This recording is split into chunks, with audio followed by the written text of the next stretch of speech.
Assalamualaikum warahmatullahi wabarakatuh. Hai, saya Meira. Kali ini saya akan melanjutkan membacakan buku The Alpha Girls Guide, Menjadi Cewek Smart, Independen, dan Anti Galau, karya Henry Manampiring.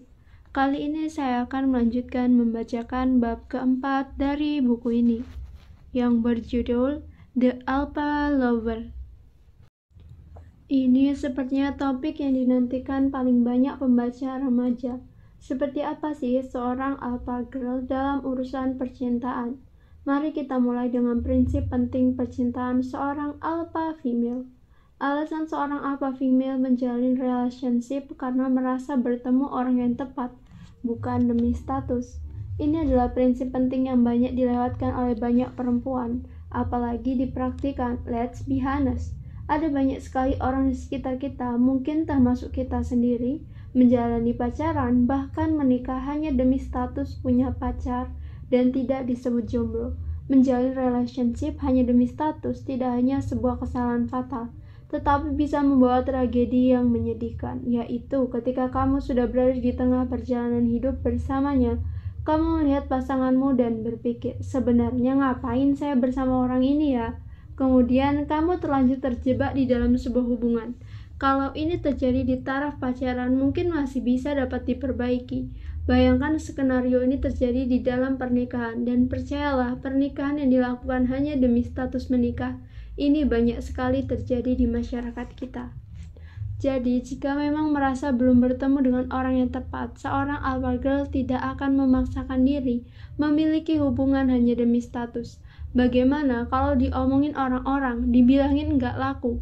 Alpha girl tidak akan memusingkan itu. Justru itulah sebabnya seorang alpha girl akan menjadi seorang alpha female dewasa. Karena dia tidak gegabah dalam mengambil keputusan-keputusan penting untuk hidupnya demi menuruti standar orang lain. Yang menjalani hidup adalah kamu sendiri. Kalau ada apa-apa, memangnya mereka yang suka ngomongin hidup orang lain itu akan mau ikut tanggung jawab?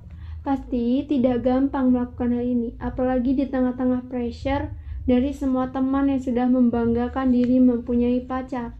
Namun disinilah ujian, apakah kamu seorang alpha girl sejati atau tidak. Cewek biasa-biasa saja akan belingsatan, galau kalau diledek oleh temannya karena tidak punya pacar. Alpha girl sejati akan tetap tenang. Alpha sister say, prinsip saya ingin pacaran sesudah kerja. Saat sekolah saya ingin fokus di belajar. Pacaran itu kan untuk nikah, jadi nanti pasti ada waktunya. Perlu diingat bahwa tidak tergesa-gesa dalam memulai hubungan artinya berbeda dengan menutup diri. Justru, seseorang alpha girl tidak akan menutup kemungkinan didekati dan mengenal banyak laki-laki. Sedikit flirting pun tidak apa-apa. Khawatir perasaan. Khawatir, ada cowok yang diperlakukan ramah sedikit jadi baper, bawa perasaan. Itu masalah si cowok, bukan masalah si alpha girl. Jadi ingat, alpha girl tidak serta-merta menjadi dingin bagaikan Ice Queen seperti Elsa di film Frozen. Sebaliknya, dia tetap ramah tanpa menjadi kegenitan dan justru tetap ingin mengenal lebih banyak laki-laki. Yang membedakan alpha girl dari cewek-cewek desperate atau putus asa, pengejar status adalah alpha girl stay in control. Tetap memegang kendali, dia tahu apa dan siapa yang dia mau. Bukan karena sekedar takut cemoohan orang lain. Bagaimana jika seorang alpha girl sudah membuka diri, tetapi sepertinya tidak ada cowok yang mendekati? Step yang pertama, pastikan dulu bahwa apa benar tidak ada cowok yang mendekati. Jangan-jangan sebenarnya sudah banyak cowok yang mendekati dan memberi sinyal, tapi kamunya saja yang tidak peka. Ini sering kejadian, apalagi dengan para alpha girl yang sibuk berprestasi. Jadi, coba introspeksi diri dulu, baik sendiri maupun konsultasikan dengan teman-teman dekat terpercaya. Alpha girl, kok kayaknya nggak ada cowok yang mendekati saya ya? Menurut kamu gimana? Temannya waktu itu si ini sampai buka tenda di bawah balkon kamar kamu dan memetik gitar lagu-lagu Afgan semalaman sampai diciduk Satpol PP. Menurut Ngana dia ngapain? Latihan Indonesia Idol. Jadi pastikan dulu benar tidak ada cowok yang mendekati kamu. Jangan-jangan kamu saja yang tidak menyadarinya. Step yang kedua, kalau kamu sudah yakin bahwa memang tidak ada cowok yang mendekati kamu, barulah kita melanjutkan ke langkah selanjutnya, analisis.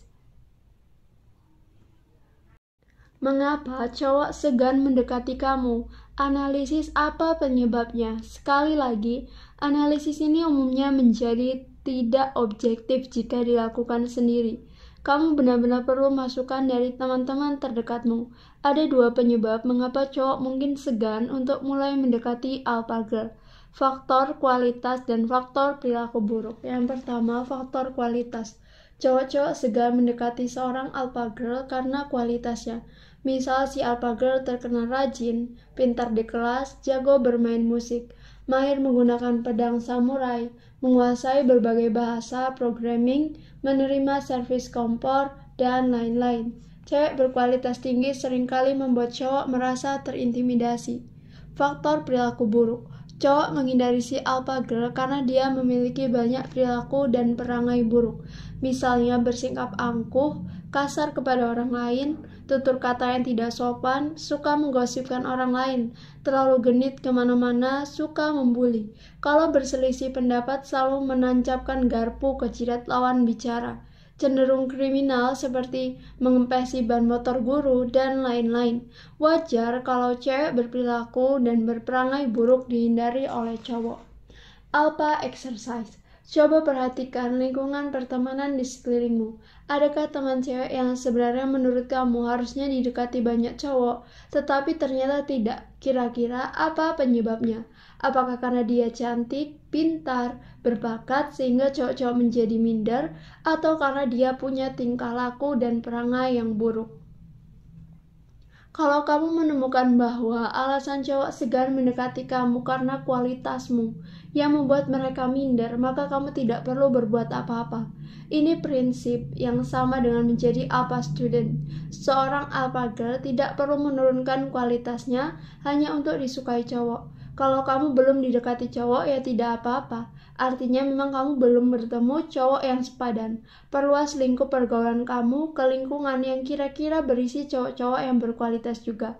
Atau sabar, karena lingkungan kuliah atau lingkungan kerja akan dapat membuat kamu bertemu lebih banyak cowok lagi. Nah, kalau ternyata cowok menghindari kamu karena perilaku dan kepribadian kamu yang buruk, maka saatnya introspeksi dan mengubah diri. Menjadi seorang alpha girl juga terbuka untuk masukan dan kritikan. Seorang alpha girl yang keras kepala dan tidak mau memperbaiki diri akan menjadi seorang alpha female yang kesepian. Jadi, kalau ternyata memang ada perilaku negatif dari diri sendiri yang membuat cowok kabur ketakutan, seorang alpha girl tidak akan terlalu tinggi hati untuk belajar memperbaiki diri, karena itulah karakteristik status alpha, continuous improvement, terus-menerus memperbaiki diri. Alpha female yang tidak terus-menerus memperbaiki diri akan disingkirkan posisinya oleh yang lebih baik. Sebenarnya ada penyebab ketiga mengapa seorang alpha girl mungkin tidak didekati oleh cowok, yaitu faktor fisik. Mari realistis, faktor daya tarik fisik memainkan peran penting di dalam hubungan laki-laki dan perempuan. Namun pembahasan soal penampilan fisik ini akan dikupas lebih mendetail di dalam bagian alpha look. Alpha sister says, hidup terlalu remeh hanya untuk memikirkan cinta terhadap pacar. Bertemanlah sebanyak-banyaknya. Cintai dan kenali dirimu sendiri. Lakukan hobi positif apapun yang bisa menambah skill kamu. Percaya deh, kamu gak menyesal jika sudah memaksimalkan kemampuanmu. Alpha girl di dalam proses PDKT atau pendekatan. Pertanyaan yang sangat sering saya terima di XFM adalah, apakah cewek boleh mendekati cowok? Pertanyaan yang terlihat sederhana tetapi jawabannya tidak sesederhana itu. Sampai di sini sudah tahu dong apa yang akan saya katakan. Ya, benar, prinsip. Ini prinsip yang saya mengenai hubungan laki-laki dan perempuan dan juga berlaku untuk alpha girl sekalipun. Laki-laki harus menginisiasi atau memulai sebuah hubungan. Terjemahan, harus cowok yang memulai mendekati cewek. Kode cowok adalah pemburu, jadi kalau dia yang diburu, ada sesuatu yang salah. Yang kedua, cowok yang serius jatuh cinta pada seorang cewek akan bergerak dan tidak akan menunggu pasif. Dan alpha girl tidak akan membuang waktunya dengan seorang cowok yang tidak serius dengan dirinya. Selain itu, mengejar-mengejar cowok adalah kontradiksi dengan status alpha seorang cewek. Namun, tidak mendekati cowok bukan berarti seorang alpha girl tidak bisa mendekatkan diri ke cowok. Mendekati cowok berbeda dari mendekatkan diri ke cowok. Jeng-jeng, apa sih perbedaannya? Pertama, mendekati cowok artinya agresif, membuka kontak ke cowok dan secara agresif menunjukkan bahwa si cewek menyukai si cowok. Contoh, mengirimkan pesan chat cukup sering, kira-kira 16.000 kali sehari sampai baterai handphone si cowok habis melulu. Kamu mengirimkan kembang 7 rupa ke rumahnya. Kamu mengintai rumahnya pagi, siang, dan malam. Saat hari Valentine, kamu mengirimkan hadiah ke rumahnya, tidak hanya boneka beruang, tetapi juga beruang sungguhan, dan lain-lain. Mendekatkan diri ke cowok. Mendekatkan diri artinya menciptakan situasi-situasi yang memudahkan si cowok untuk melihat kamu dan mendekati kamu. Misalnya, kalau kamu tahu bahwa cowok yang kamu sukai menyenangi teater, maka kamu bisa mencoba untuk mengapresiasi seni teater, datang ke pertunjukan yang dia datangi, atau mengikuti klub teater tempat dia aktif berorganisasi. Kamu tidak perlu agresif mengontak dia, tetapi kamu memudahkan dia untuk menyadari keberadaan kamu, dan jika dia merasakan ada ketertarikan ke kamu, dialah yang akan mulai mendekati kamu. Sampai di sini, harusnya perbedaan antara mendekati dan mendekatkan diri sudah cukup jelas. Alpha girl memang tidak mengejar laki-laki karena itu artinya melanggar kodrat laki-laki yang pemburu dan juga untuk menyeleksi cowok yang benar-benar ingin mendekati dia. Namun tidak mengejar bukan berarti alpha girl bersifat pasif. Dia tetap berusaha bukan dengan mendekati si cowok, tetapi dengan mendekatkan diri ke cowok tersebut. Jika sudah mendekatkan diri, si cowok masih juga tidak bergerak, sang alpha girl akan move on. Di sini letak keuntungan lain dari strategi mendekatkan diri dan bukan mendekati. Pertama, jika seorang cewek terlanjur mengejar dan ternyata tidak berbalas, bayangkan malunya si cewek. Pahit. Belum lagi dia sudah membuang waktu, tenaga, dan pulsa. Selain itu ada potensi bahaya lain. Si cowok merasa sungkan, walaupun sebenarnya tidak benar-benar menyukai si cewek. Kemudian ia mengiyakan hubungan yang sebenarnya setengah hati. Alhasil hubungan ini rapuh. Fondasinya karena di tengah jalan si cowok akhirnya bertemu cewek lain yang benar-benar menaklukkan hatinya. Kemudian ia mencampakkan si cewek pengejar tadi. Sebaliknya, alpha girl yang hanya mendekatkan diri tetapi tidak mendekati, terhindar dari resiko memalukan di atas. Dan yang penting, dia hanya akan memiliki hubungan dengan cowok yang cukup serius untuk bergerak mendekati si cewek. Alpha girl tidak punya waktu untuk cowok yang tidak serius mencintai dia atau tidak punya cukup nyali untuk mendekatinya. Lagi-lagi riset dan investigasi. Ya, itulah yang membedakan alpha girl dengan kecerdasannya. Ia akan melakukan riset dan investigasi, bukan hanya pasrah mengharapkan jodoh jatuh dari langit menimpa dia sampai cedera punggung. Alpha exercise. Apakah saat ini kamu menyukai seseorang? Apakah cowok ini sudah mengetahui eksistensi kamu? Kira-kira bagaimana caranya agar kamu lebih mudah terlihat oleh dirinya? Apakah hobi dia, organisasi yang dia ikuti, di mana dia hangout? Alpha girl yang dikejar banyak cowok. Bisa saja seorang alpha girl justru berada di situasi ia dikejar banyak cowok. Anggaplah si alpha girl ini sudah cantik, pintar, tidak sombong, ramah, penuh nutrisi, sehingga tidak heran banyak cowok yang ingin mendapatkannya. Bagaimana alpha girl bersikap di situasi seperti ini? Seorang alpha girl adalah manusia. Maksudnya wajar untuk ia menikmati banyak perhatian dari banyak cowok. Namun dia tidak akan memanipulasi mereka. Dan alpha girl bukan seorang PHP, pemberi harapan palsu. Kalau ada seseorang cowok yang benar-benar menaruh hati kepadanya, tetapi si alpha girl tidak merasakan hal yang sama, dia tidak akan tega untuk menggantung si cowok itu. Dia akan tegas menunjukkan bahwa dia tidak punya ketertarikan lebih selain sebagai teman. Kalau sesudah hal itu diperjelas dan si cowok masih ngotot mengejar, itu sudah menjadi masalah si cowok tersebut. Kalau sampai si cowok ngotot mengejar dan sudah mencapai taraf mengganggu, bahkan melecehkan, disitulah alpha girl mahir menggunakan hak sepatu 7 cm sebagai senjata ninja dengan cara menginjak kakinya. Mengapa alpha girl tidak akan memanfaatkan perhatian cowok walaupun boleh menikmati digebet beberapa cowok sekaligus? Karena seorang alpha girl memedulikan reputasinya. Ingat, seorang alpha female dewasa bisa menduduki posisi penting dan menjadi pemimpin karena dia memiliki reputasi yang baik. Seorang alpha girl sedari muda harus sudah berlatih menjaga reputasinya, termasuk di dalam urusan gebet-menggebet. Kalau ia memanfaatkan semua gebetannya secara keterlaluan, misalnya menyuruh mereka untuk mengerjakan tugas sekolah, mengepel lantai rumah, mencucikan mobil, mengambil layangan yang tersangkut di pohon, mengecat rambut eyang, maka akhirnya reputasi si alpha girl sebagai tukang memanfaatkan cowok bisa menyebar, dan dengan reputasi yang rusak, maka alpha girl akan kehilangan respek, baik dari teman cowok maupun cewek. Adakah seorang cowok yang cocok dengan alpha girl? Ada anggapan bahwa seorang alpha female harus berpasangan dengan seorang alpha male.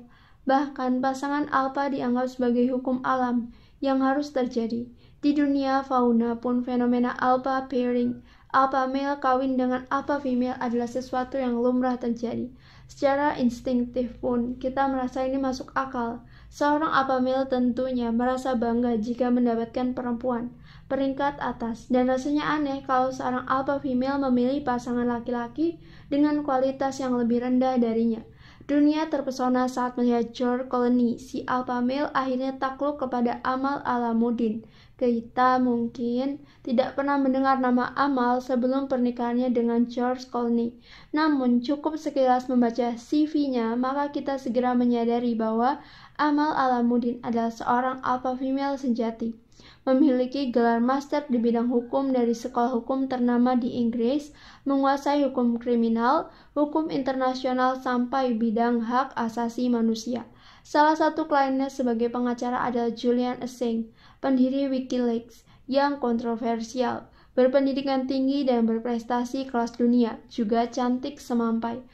Amal Alamuddin adalah seorang perempuan alpha sejati, dan laki-laki yang biasa-biasa saja rasanya akan gemetar duluan kalau harus mendekati perempuan dengan latar belakang seperti ini.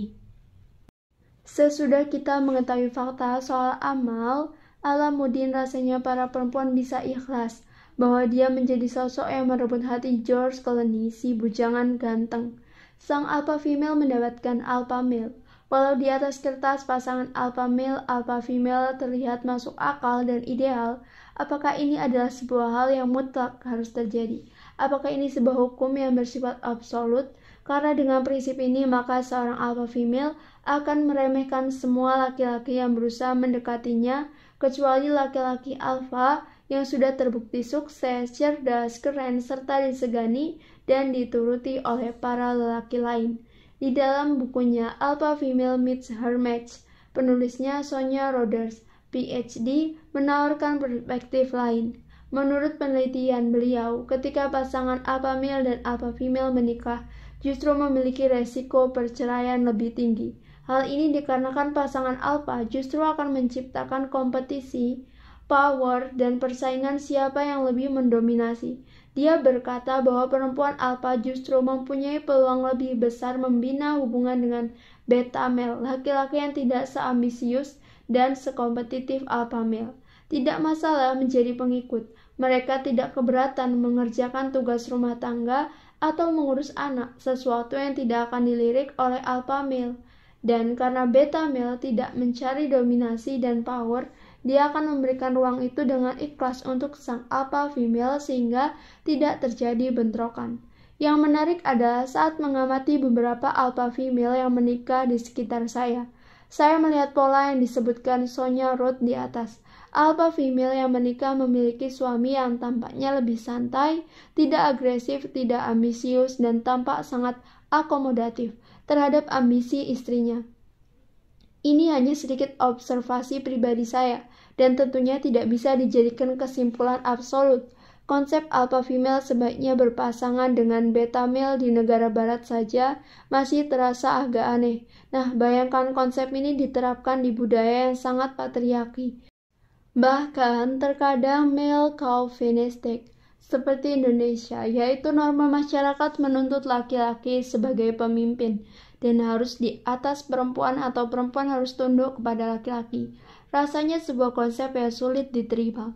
Benarkah seperti itu? Bagi saya tidak masalah label apa yang ingin diberikan kepada si laki-laki. Alpha male, beta male, gamma male, atau apapun itu. Sebenarnya yang penting adalah kualitas apa yang harus ada di laki-laki agar bisa kompatibel dengan alpha female. Menurut saya, kualitas utama yang harus dimiliki oleh laki-laki yang cocok dengan alpha female adalah security. Bukan security di sini bukan maksudnya petugas satpam. Security sulit diterjemahkan ke dalam bahasa Indonesia karena dia sedikit berada dari confidence, percaya diri. Mungkin lebih mudah dimengerti dengan lawan katanya, insecurity. Laki-laki insecure adalah laki-laki yang meragukan kualitasnya sendiri. Ia tidak merasa aman dengan apa yang ia miliki, sehingga saat ia memiliki pasangan, ia akan selalu curiga pasangannya akan mudah melirik laki-laki lain yang lebih baik kualitasnya. Sifat posesif, cemburu yang luar biasa, kebiasaan mengungkung pacar tidak boleh beraktivitas dan bertemu dengan orang lain, kecenderungan mengontrol yang menjengkelkan, selalu bertanya kamu di mana, lagi apa, sama siapa, sensitif dan cepat tersinggung adalah sebagian ciri-ciri laki-laki insecure. Dia selalu merasa terancam pasangannya akan berpaling ke orang lain setiap saat. Dalam skenario terburuk, laki-laki insecure bisa sampai menganiaya pasangannya secara fisik jika dia merasa cemburu. Sebaliknya, laki-laki yang secure yakin akan kekuatan dan daya tariknya, dan karenanya dia juga cukup yakin bahwa pasangannya tidak akan mudah berpaling ke yang lain. Hal ini dikarenakan dia memiliki gambaran tentang diri sendiri, self-image yang sehat. Dia tahu dia punya keunggulan dan hal-hal positif yang menjadi daya tarik dia, tanpa harus menjadi kelewatan pede sampai menjadi menyebalkan.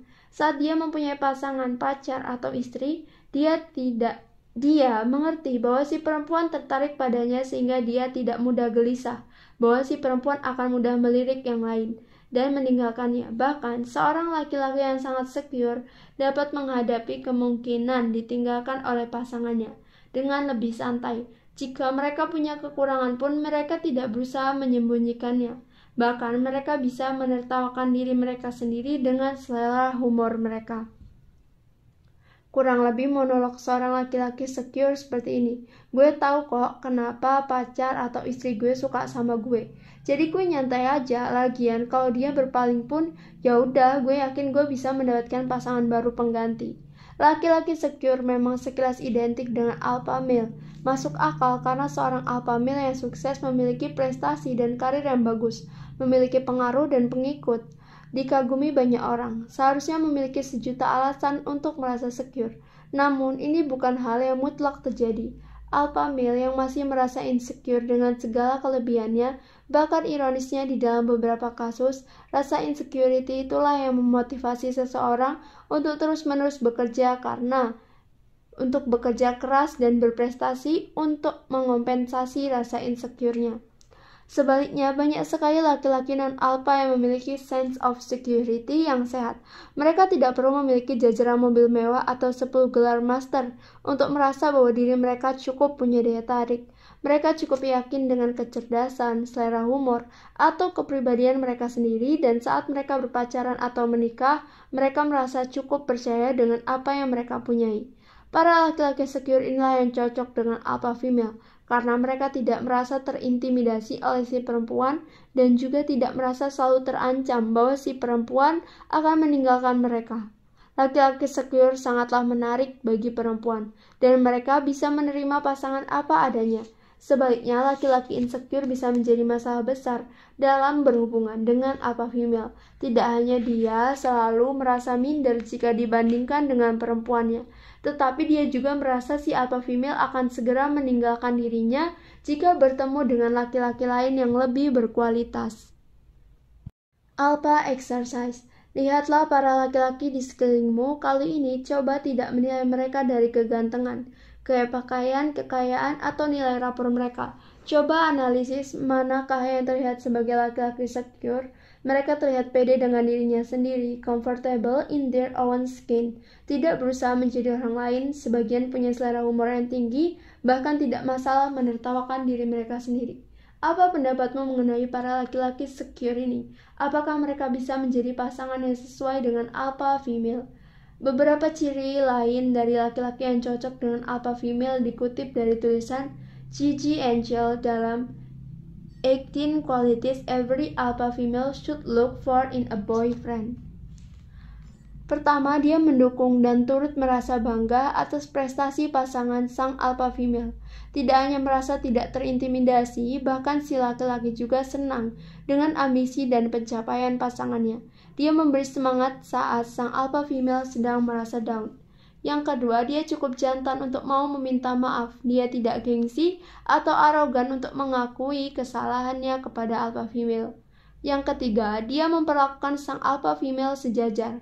Dia tidak merendahkan si perempuan, tetapi juga tidak menempatkan si perempuan di atasnya. Keduanya sejajar di dalam sebuah hubungan.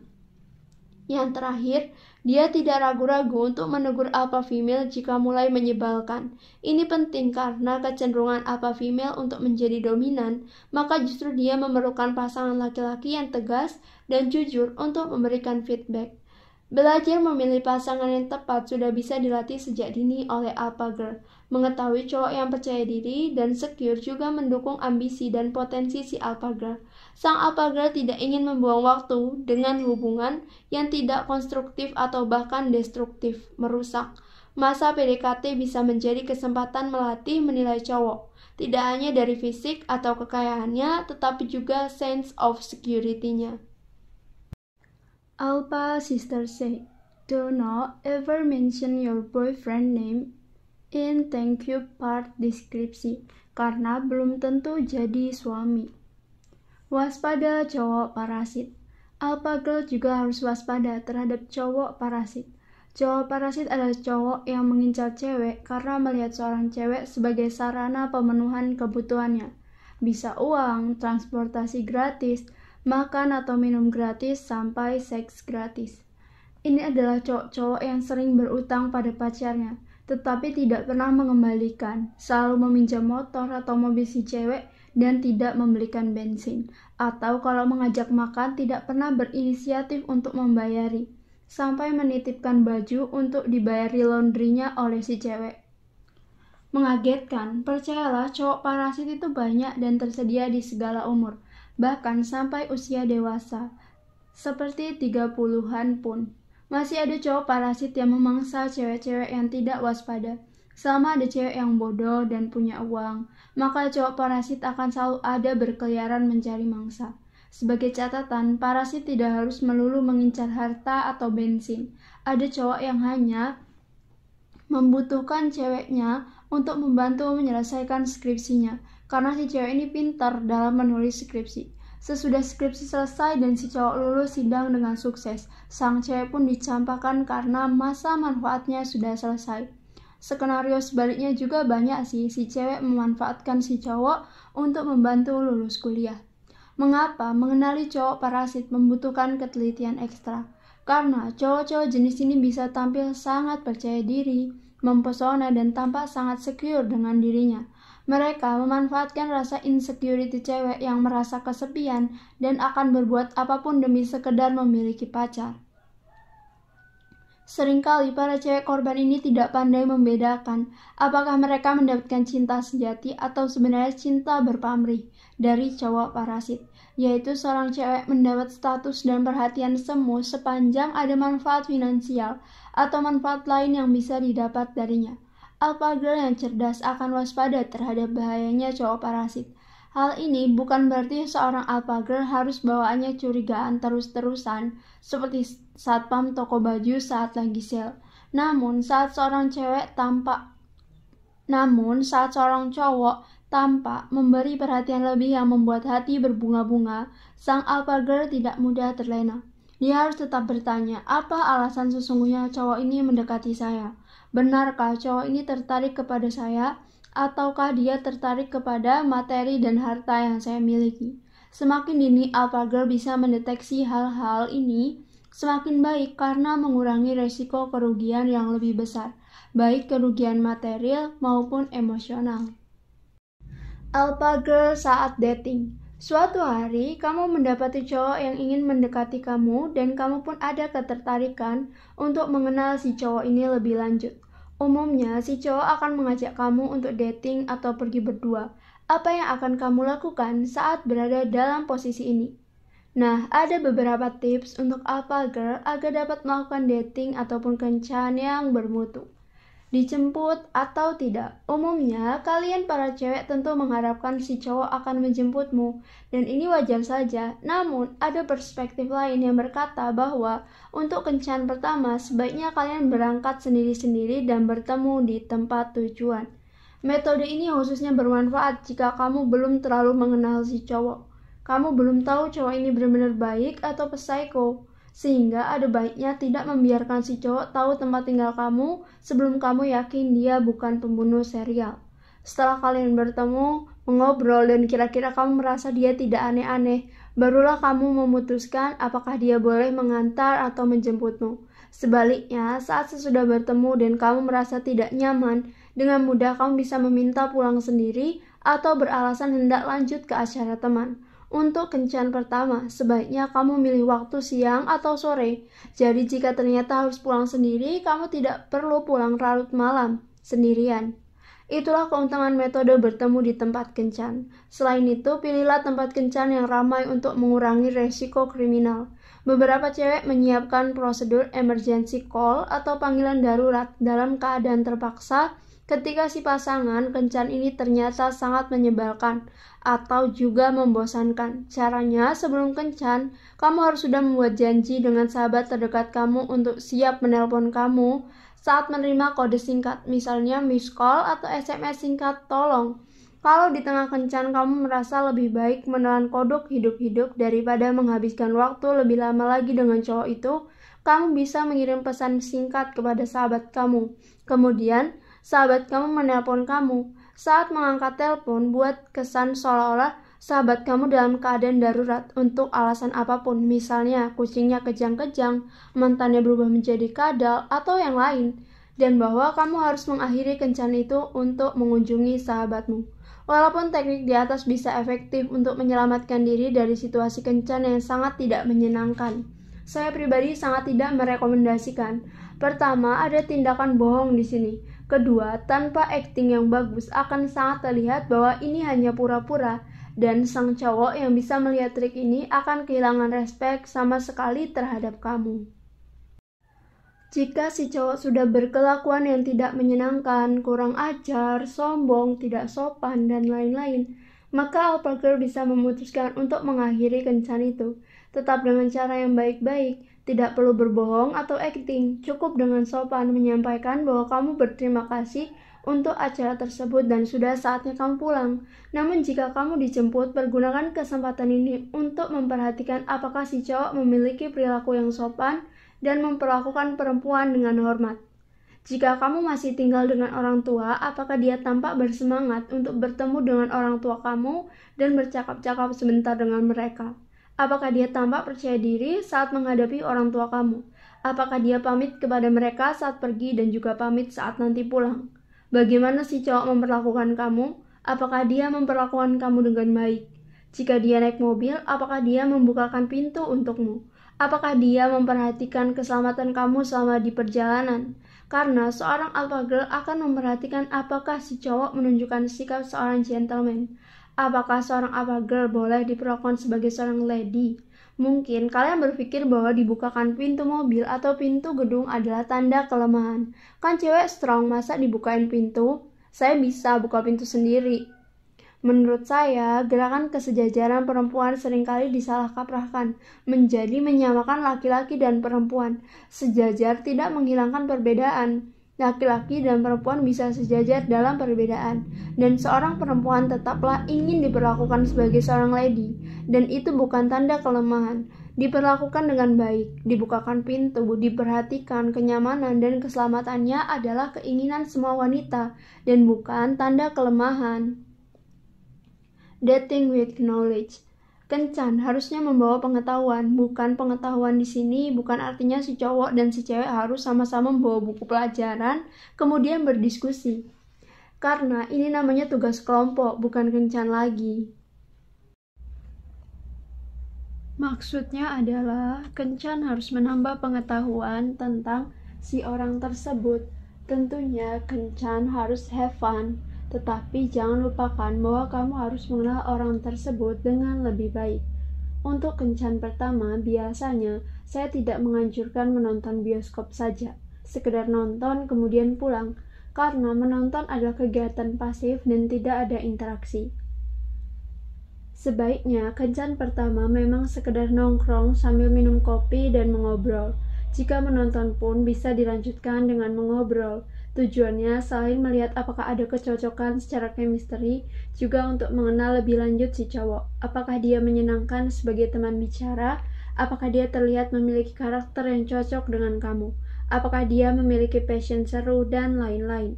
Apakah si cowok tampak sungguh-sungguh ingin mengenal kamu, atau justru dia memonopoli percakapan dengan menyombongkan segala hal tentang dirinya? Kamu pun bisa menggunakan percakapan ini untuk menunjukkan hal-hal tentang dirimu dan melihat apakah si cowok tertarik atau tidak. Ceritakan tentang cita-citamu atau passionmu, hobimu, atau artikel menarik terakhir yang kamu baca. Bagaimanakah respon si cowok tentang hal-hal yang kamu sukai? Dengan pengetahuan tambahan ini, kamu bisa memutuskan apakah masih tertarik untuk bertemu dia lagi atau bye. Cukup sekian dan terima kasih. Hindarilah bermain gadget berlebihan selama kencan. Selain tidak menghormati teman kencanmu, kamu juga membuang waktu yang seharusnya dipergunakan untuk mengenal dia lebih baik. Menurut survei penulis, penggunaan gadget adalah salah satu kebiasaan paling menyebalkan saat kencan. Untuk mengetahui lebih banyak kebiasaan-kebiasaan menyebalkan lain selama kencan, dapat membaca buku kedua penulis, 7 kebiasaan orang yang nyebelin banget. Alpha Girl saat pacaran. Bagaimanakah Alpha Girl saat pacaran? Yang pertama, Alpha Girl harus mementingkan balance atau keseimbangan. Artinya, jika seorang Alpha Girl memutuskan untuk pacaran, maka dia akan memberikan porsi perhatian dan usaha yang sehat untuk memelihara hubungan ini. Bagi Alpha Girl, pacaran bukan hanya untuk main-main. Kalau hanya untuk main-main saja, maka lebih baik untuk tidak pacaran sama sekali. Ingat prinsip di atas. Alpha Girl tidak memanipulasi dan membuang waktu orang lain dan dirinya sendiri.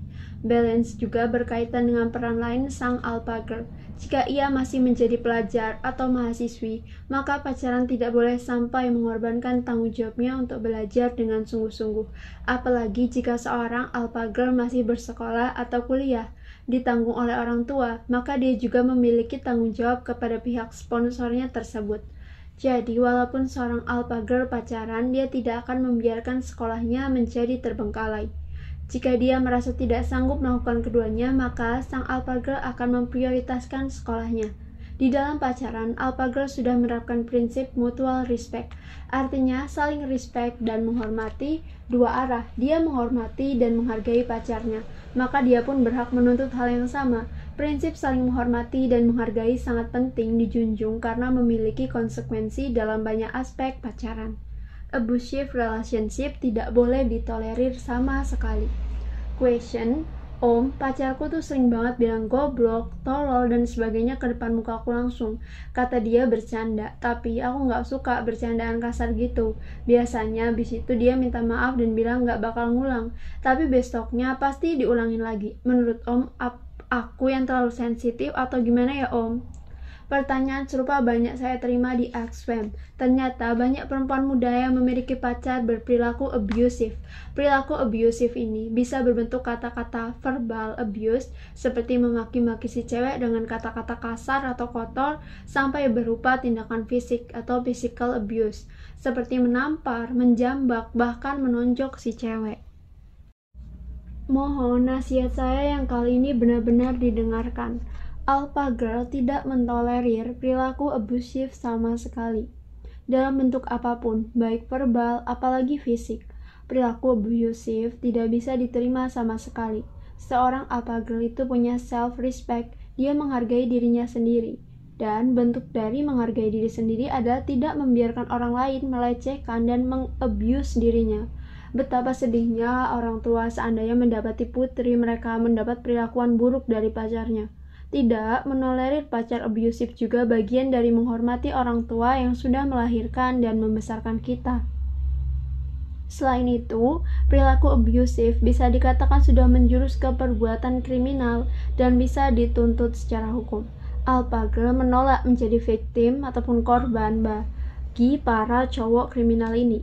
Jika seorang Alpha Girl mendapati dirinya menjadi korban perilaku abusif dari pacarnya, maka dia punya dua pilihan, segera mengakhiri hubungan tanpa ampun atau memberi kesempatan sekali lagi hanya jika si cowok meminta maaf dan berjanji untuk tidak melakukannya lagi. Ingat, perilaku abusif bisa dan seringkali berulang. Seorang Alpha Girl tidak akan membiarkan perilaku ini menimpa dirinya berulang kali. Hati-hati dengan trik cowok yang mengatakan bahwa dia menjadi kasar karena terlebih dahulu diprovokasi si cewek. Ini adalah bentuk manipulasi yang sangat jahat karena tanggung jawab dilemparkan kembali kepada si korban. Contohnya, saya memang memaki-maki kamu, tetapi kamu duluan sih yang keras kepala, tidak bisa dibilangin.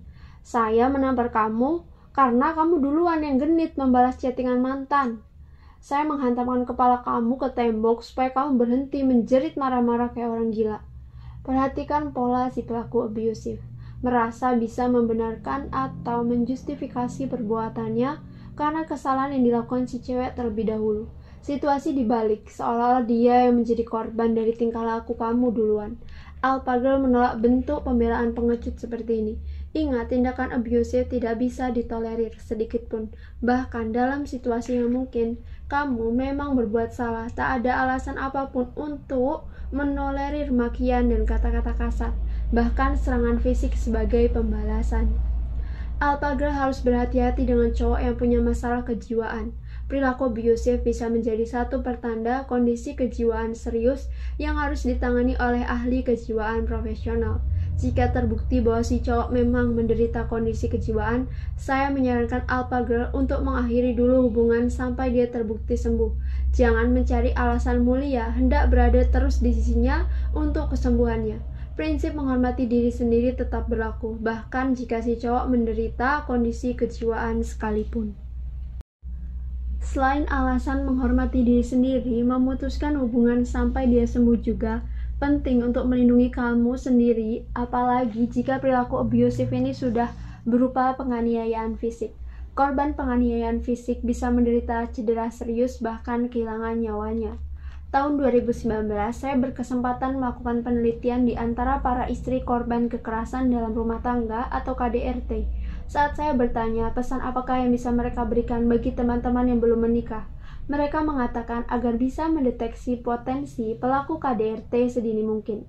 Saat masih pacaran, beberapa tanda bahaya yang harus diwaspadai saat pacaran berdasarkan pengalaman pahit mereka. Yang pertama, laki-laki yang tidak mampu mengendalikan kemarahan. Jika selama pacaran dia seringkali emosi dan marah untuk hal-hal yang sepele sekalipun. Misalnya, sekedar disalib di jalan raya atau susah mendapatkan parkir, maka ini bisa berpotensi KDRT nantinya. Kedua, mengekspresikan kemarahan secara fisik, misalnya meninju tembok atau merusak barang-barang. Kamu tidak bisa menjamin bahwa objek tangan berikutnya adalah kamu sendiri. Yang ketiga, cemburu atau sifat posesif yang sudah di luar kewajaran, bahkan mendekati paranoia, dan menghasilkan perilaku yang mulai mengganggu kamu dan orang lain. Menurut korban KDRT yang saya wawancarai, sifat ini akan menjadi memburuk sesudah menikah dan bisa berujung pada kekerasan.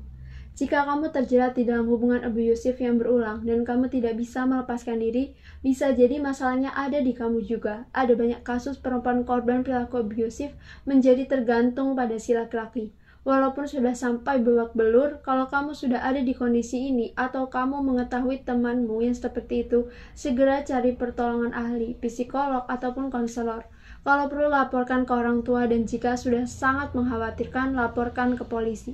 Sekali lagi ingat, alpha girl menghormati dirinya sendiri dan tidak mentolerir kata-kata kasar atau penganiayaan fisik dari cowok pengecut yang beraninya menghadapi cewek. Dan juga sebaliknya, ingat prinsip kesetaraan di dalam hubungan alpha girl. Jika alpha girl tidak mengizinkan dirinya diperlakukan semena-mena oleh cowok, maka dia pun harus sadar diri untuk tidak melakukan hal yang sama kepada cowok. Jangan salah, cewek sangat mampu melakukan abuse kepada cowok dan tidak hanya terbatas secara verbal, memaki si cowok dengan kosakata kebun binatang. Cewek juga sangat mampu melakukan penganiayaan fisik terhadap cowok, dari menggigit, mencakar, sampai menggunakan pisau dapur untuk memotong bagian tubuh cowok. Dengan prinsip kesetaraan, maka alpha girl pun tidak akan melakukan abuse terhadap cowoknya. Tidak ada excuse atau dispensasi karena gender. Tapi kan gue cewek, gak apa-apa dong kalau cewek yang melakukan itu ke cowok. Prinsip tidak ada toleransi terhadap perilaku abusif harus berlaku dua arah. Cewek bisa melakukan verbal abuse dengan cara yang halus, tetapi tidak kalah efektifnya dalam merusak harga diri cowok. Dan seringkali pelakunya tidak menyadari bahwa apa yang dia ucapkan berefek negatif. Kata-kata meremehkan cowok bisa berdampak merusak yang tidak kalah beracunnya dari makian dan umpatan kasar. Contohnya, kamu ini jadi cowok tidak berguna banget, apa-apa gak bisa. Cowok macam apa kamu? Kamu ini bego banget, masa begini aja gak bisa? Udah, saya minta tolong teman cowok lain saja. Cewek seringkali mengira mereka sedang memberi motivasi kepada si cowok dengan kata-kata di atas. Padahal, apa yang mereka lakukan mungkin sudah termasuk verbal abuse ala cewek. Efeknya terhadap si cowok juga bisa sangat merusak. Kepercayaan diri si cowok menjadi hancur dan membuat dia merasa sangat kecil dan minder. Di dalam hubungan yang sehat, alpha girl memperlakukan pasangannya dengan respect. Alpha girl dan seks.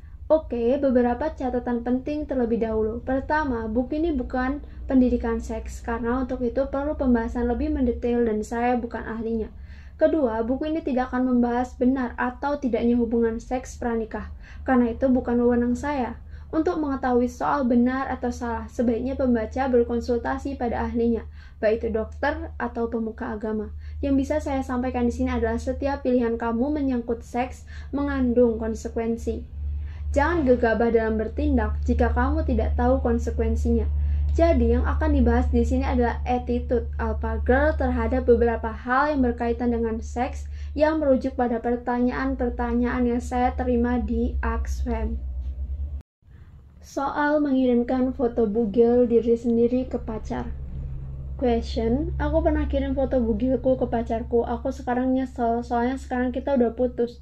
Tapi dia belum rela dan sekarang makin gila. Dia menyebar fotoku, Om. Apa yang harus aku lakukan? Ini hanya satu dari banyak pertanyaan serupa yang saya terima. Saya benar-benar tidak menyangka fenomena cewek mengirimkan foto telanjangnya ke pacar ternyata cukup marak. Girls, saya tidak akan membahas benar atau salahnya mengirim foto bugil ke pacar. Saya minta kamu berpikir menggunakan prinsip alpha girls have self-respect. Seorang alpha girl menghormati dirinya sendiri termasuk tubuhnya. Apakah menurut kamu mengirimkan foto bugil kamu adalah tanda menghormati dirimu sendiri? Apakah kamu menghormati tubuhmu sendiri dengan melakukan itu? Kemudian, apa motivasi kamu mengirimkan itu?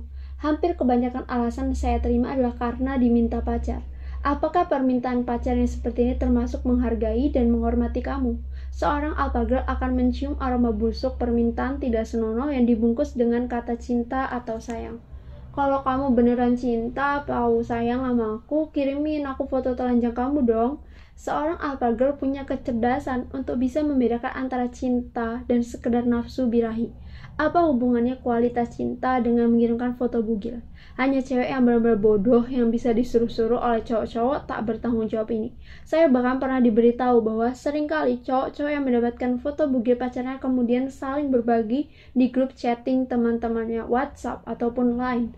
Si cewek mengira ia mengirimkan foto itu sebagai bukti cinta, tetapi bagi sang cowok itu hanya barang keren untuk dipamerkan ke teman-temannya supaya dipuji-puji. Alpha girl menolak tubuhnya dijadikan barang pameran cowok-cowok kurang ajar. Question, saya menemukan beberapa foto nudes bugil di HP teman. Pas ditanya dapat dari mana, dia bilang itu foto pacarnya, temen gue yang di-share di grup WhatsApp tiap kali ceweknya kirim nudes ke cowoknya. Terakhir, dan ini penting sekali dipikirkan oleh semua cewek, internet does not forget. Internet tidak pernah lupa, dia tidak bisa menderita amnesia, pikun, atau Alzheimer. Apa yang pernah ada di internet akan selalu ada, bahkan ketika yang memasangnya sudah menghapusnya sekalipun. Karena segala sesuatu yang berupa digital copy dengan mudah akan di-share, di-forward, atau di-screen capture. Sekali kamu pernah mengirimkan foto bugil dalam bentuk digital, maka ada kemungkinan selamanya foto itu tersimpan di internet, memori internal handphone, atau di flash disk. Di suatu hari foto ini akan kembali untuk menghancurkanmu dan meremukkan hati orang tuamu. Seorang alpha girl dengan kecerdasannya memikirkan semua hal ini dan konsekuensinya dari setiap tindakan bodoh yang akan dilakukannya, dan tentunya alpha girl memilih bertindak cerdas dan bijaksana. Tidak ada satu alasan positif pun dari mengirimkan foto bugil ke siapapun. Kalau kamu pikir potensi masalah dari mengirimkan foto bugil hanya itu saja, coba lihat lagi pertanyaan sebelumnya. Si mantan menyebarkan foto-foto bugil miliknya sebagai bentuk teror atau balas dendam, dan ini membawa kita ke poin penting berikut. Jangan pernah mengasumsikan hubungan pacaranmu bahkan pernikahanmu abadi selamanya, dan karenanya jangan melakukan hal gegabah.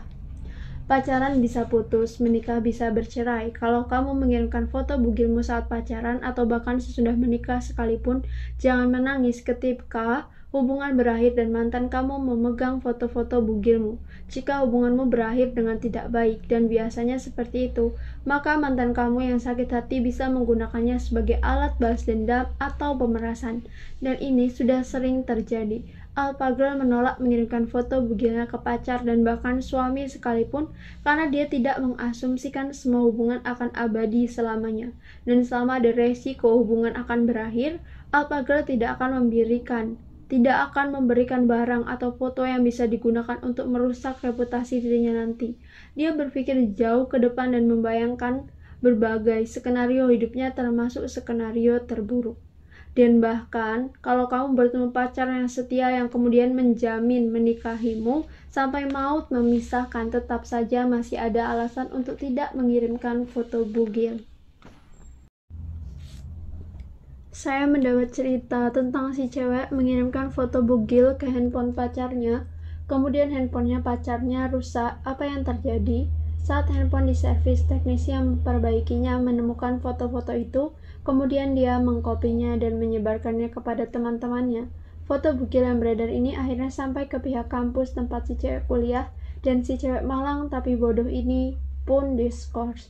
Moral of the story, bahkan ketika bukan cowok kamu yang menyebarkan, masih ada resiko foto bugil kamu ditemukan orang lain dan tersebar juga. Alpha exercise. Bayangkan sekali lagi situasi saat kamu mengirimkan foto bugil ke pacarmu, kemudian terjadi hal yang tidak diinginkan. Hubungan kamu putus, lalu mantan kamu menyebarkan foto tersebut. Atau handphone pacar kamu rusak, diperbaiki, lalu foto-foto itu disebarkan oleh orang tidak bertanggung jawab. Coba bayangkan seberapa luas dampak kerusakan yang ditimbulkan. Kamu jadi bahan tertawaan dan gunjingan seluruh teman sekolah. Kamu bisa dikeluarkan atau diskors oleh pihak sekolah atau kampus. Bayangkan malunya orang tuamu dan betapa hancurnya hati mereka melihat foto bugilmu yang bukan bayi beredar di mana-mana. Kalau kamu bekerja di kantor, bos kamu dan semua rekan kantor melihat kamu dengan pandangan menghina. Bahkan kamu bisa dikeluarkan dan ditolak melamar ke perusahaan lain. Dan begitu banyak kemungkinan lain dampak kerusakan dari foto bugil kamu yang beredar kemana-mana. Semoga dengan seluruh penjelasan dan argumen di atas, kamu menyadari tidak ada sedikitpun alasan yang bisa membenarkan mengirim foto bugilmu ke pacar. Soal hubungan seks dengan pacar. Question, pacarku minta ML atau make love atau seks karena semua temannya udah ML dan dia bilang ML itu the next level dari sebuah hubungan. Demikian pertanyaan lain yang saya terima di Axfam. Sampai di sini semoga pembaca sudah menyadari bahwa cowok memiliki banyak triks untuk mendapatkan apa yang dia inginkan dari seorang cewek, entah itu demi mendapatkan foto telanjang atau hubungan seks.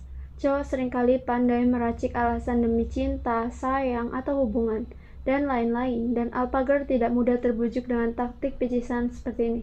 Kalau kita melihat lagi pertanyaan di atas, ada beberapa hal yang harus diperhatikan. Yang pertama, pacar si penanya meminta hubungan seks karena semua temannya sudah ML. Coba kalau dipikirkan cowok macam apa yang meminta sesuatu sekedar ikut-ikutan teman-temannya. Hanya kawanan sapi yang kemana-mana harus bergerombol dan takut berbeda arah dari teman-temannya. Rasanya seorang Alpha Girl tidak akan mau mempunyai pacar bermental sapi. Sapi enaknya dirawon, bukan dipacarin.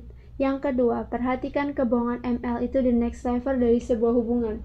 Ini adalah argumen yang cukup sering digunakan cowok-cowok untuk mendapatkan seks dari pacarnya dengan berusaha meyakinkan bahwa sebuah hubungan pacaran jika ingin naik level harus melibatkan hubungan seks. Ini adalah omong kosong belaka dan seorang Alpha Girl tidak akan tertipu dengan trik seperti ini. Sebuah hubungan pacaran tidak menjadi naik kelas hanya karena ada hubungan seks. Bahkan saya sering membaca berita bahwa si cowok segera meninggalkan si cewek sesudah sukses mendapatkan hubungan seks yang dia mau. Boro-boro naik kelas, yang kejadian malah diputuskan dari hubungan itu sesudah ia mendapatkan apa yang ia mau. Berikutnya adalah alasan mengapa cewek sering mengalah pada permintaan pacar untuk berhubungan seks padahal cewek itu sebenarnya tidak nyaman atau tidak merasa ingin melakukan. Cewek sering merasa ketakutan bahwa jika pacarnya meminta seks dan tidak diberi, maka pacarnya akan meninggalkan dia. Izinkan saya menegaskan bahwa ketakutan ini sangat tidak bisa diterima untuk beberapa alasan. Apa alasan seseorang cowok bertahan dalam sebuah hubungan dengan kamu? Karena dia mencintaimu apa adanya dan merasa hidup menjadi lebih baik berdua, atau karena dia melihat kamu sebagai sumber seks gratis? Seorang Alpha Girl menginginkan pacar yang mencintai dia seutuhnya sebagai manusia, bukan hanya pemuas nafsu. Anggaplah sesudah permintaannya untuk seks ditolak, si cowok benar-benar memutuskanmu. Pastilah kamu merasa sedih, kemudian coba dipikir baik-baik. Apakah kehilangan cowok ini sebuah kerugian atau justru sebuah berkah? Kamu kehilangan seorang cowok yang hanya menilai cinta kamu dari seks saja. Menurut saya, itu bukan kerugian, tetapi justru berkah karena memberi kesempatan kamu mendapatkan laki-laki sejati yang mencintai kamu seutuhnya. If you don't want to do it, don't do it. Kalau cowok kamu tidak mau menerima penolakan kamu terhadap permintaan hubungan seks, itu problem dia, bukan problem kamu, karena dia yang justru seharusnya menghormati dan menghargai prinsip kamu. Alpha Girl tidak akan menuruti semua permintaan cowok hanya demi mempertahankan dia mati-matian, apalagi permintaan yang membuat dia tidak nyaman atau melanggar nilai-nilai yang dia anut. Ingat, seks tidak bisa menahan seorang laki-laki di dalam hubungan. Kalau kalian mengira seks sudah cukup untuk membuat laki-laki bertahan di dalam hubungan, itu adalah kesalahan sangat besar, dan saya seorang laki-laki jadi bisa berkata seperti ini. Seorang Alpha Girl tidak akan memiliki pemikiran naif seperti ini. Tidak ada yang bisa memaksa laki-laki untuk tetap bertahan jika dia sudah ingin pindah ke lain hati. Buku nikah dan cincin kawin saja tidak mampu memaksa laki-laki bertahan dalam hubungan, apalagi hanya seks. Question, kalau pacar ngajak ML tapi aku belum siap, ngomongnya gimana ya supaya dia nggak tersinggung? Sepanjang kamu menjawab dengan sopan, bila dia tersinggung itu adalah masalah dia, bukan masalah kamu. Tolak ya tolak saja, bilang langsung, saya belum siap untuk itu. Kamu tidak berkewajiban menjaga perasaan dia supaya tidak tersinggung, karena seharusnya dia yang menjaga perasaan kamu. Kalau cowok berani meminta, harusnya dia siap untuk ditolak juga. Sekali lagi, kalau dia tersinggung hanya karena minta ML ditolak, mending ganti pacar. Pacaran kok hanya berharap ML. Alpha Sister say, a person can leave you tomorrow, but what you build for yourself is forever. Alpha Girl yang diselingkuhi. Seorang alpha girl mungkin saja mengalami diselingkuhi oleh pacarnya suatu saat dalam hidupnya. Bahkan ketika sang alpha girl sudah memperlakukan pacarnya dengan baik, sopan dan respek, masih saja ada kemungkinan si cowok berselingkuh. Bagaimana seorang alpha girl bersikap di dalam situasi ini? Kembali ke prinsip self-respect. Alpha girl harus menghargai dirinya sendiri, dan ini menjadi faktor pertimbangan dalam memikirkan respon terhadap pacar yang berselingkuh. Sebagian cewek akan mengambil langkah tegas, yaitu langsung putus, karena diselingkuhi artinya sama dengan si cowok menghina dirinya. Namun, saya mengerti bahwa memutuskan pacar tidak semudah memutuskan sambungan telepon. Sebagian masih menawarkan kepada si cowok apakah mau tetap bertahan dengan dirinya asal berjanji tidak mengulangi lagi, atau ingin mengakhiri saja hubungan ini. Tidak ada pilihan yang benar dan salah dalam situasi ini. Semua kembali ke sang alpha girl.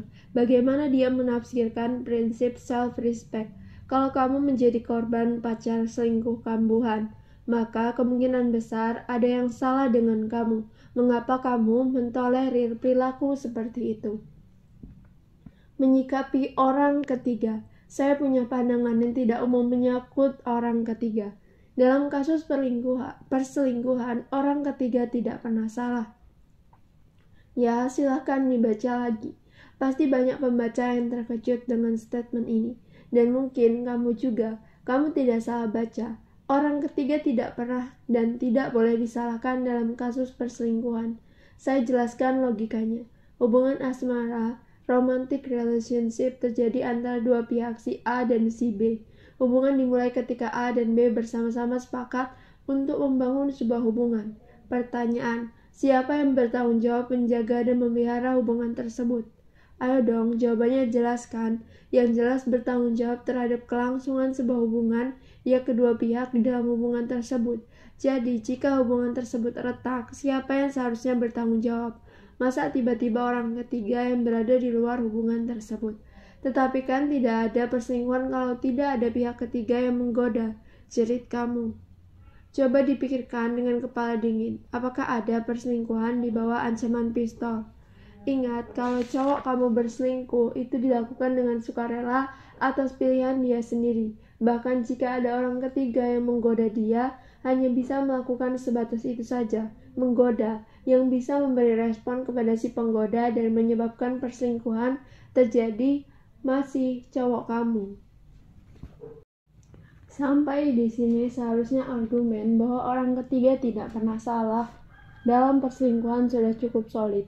Mau diputar balik seperti apapun, tidak ada yang bisa menyangkal bahwa bukan orang ketiga yang menyebabkan perselingkuhan terjadi.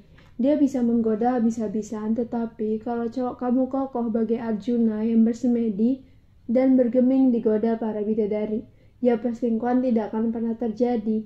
Saya masih saja menerima argumen bentuk lain yang mencoba menyalahkan orang ketiga. Kalau tamu tidak terus-terus mengetuk pintu, tuan rumah juga tidak akan membuka pintu, kan? Analogi ini tetap tidak bisa meruntuhkan argumen bahwa orang ketiga tidak bersalah. Tamu hanya bisa mengetuk pintu. Siapa yang akhirnya membuka pintu? Masih tuan rumah, kan? Kalau tuan rumah tetap tidak membuka pintu, maka si tamu tersebut juga akhirnya akan lelah dan pindah mencari pintu lain untuk diketuk.